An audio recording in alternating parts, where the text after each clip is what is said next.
आखिर क्यों खाया था पांडवों ने अपने मृत पिता के शरीर का मांस?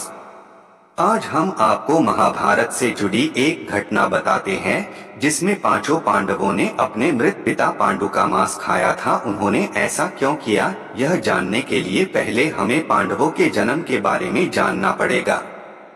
पांडु के 5 पुत्र युधिष्ठिर, भीम, अर्जुन, नकुल और सहदेव थे। इनमें से युधिष्ठिर, भीम और अर्जुन की माता कुंती तथा नकुल और सहदेव की माता माद्री थी। पांडु इन पांचों पुत्रों के पिता तो थे, पर इनका जन्म पांडु के वीर्य तथा संभोग से नहीं हुआ था, क्योंकि पांडु को श्राप था कि जैसे ही वो संभोग करेगा उसकी मृत्यु हो जाएगी। इसलिए पांडु के आग्रह पर यह पुत्र कुंती और माद्री ने भगवान का आह्वान करके प्राप्त किए थे। जब पांडु की मृत्यु हुई तो उसके मृत शरीर का मांस पांचों भाइयों ने मिल बांटकर खाया था। उन्होंने ऐसा इसलिए किया क्योंकि स्वयं पांडु की ऐसी इच्छा थी।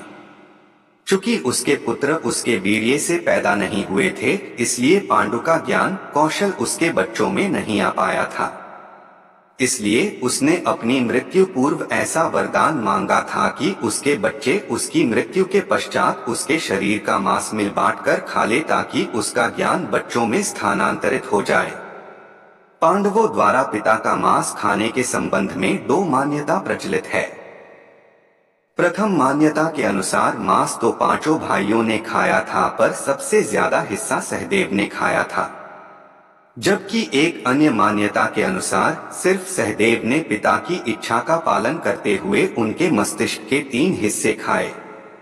पहले टुकड़े को खाते ही सहदेव को इतिहास का ज्ञान हुआ, दूसरे टुकड़े को खाने पे वर्तमान का और तीसरे टुकड़े को खाते ही भविष्य का।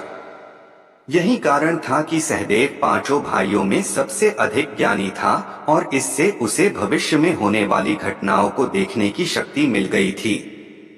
शास्त्रों के अनुसार श्री कृष्ण के अलावा वो एकमात्र शख्स सहदेव ही था जिसे भविष्य में होने वाले महाभारत के युद्ध के बारे में संपूर्ण बातें पता थी।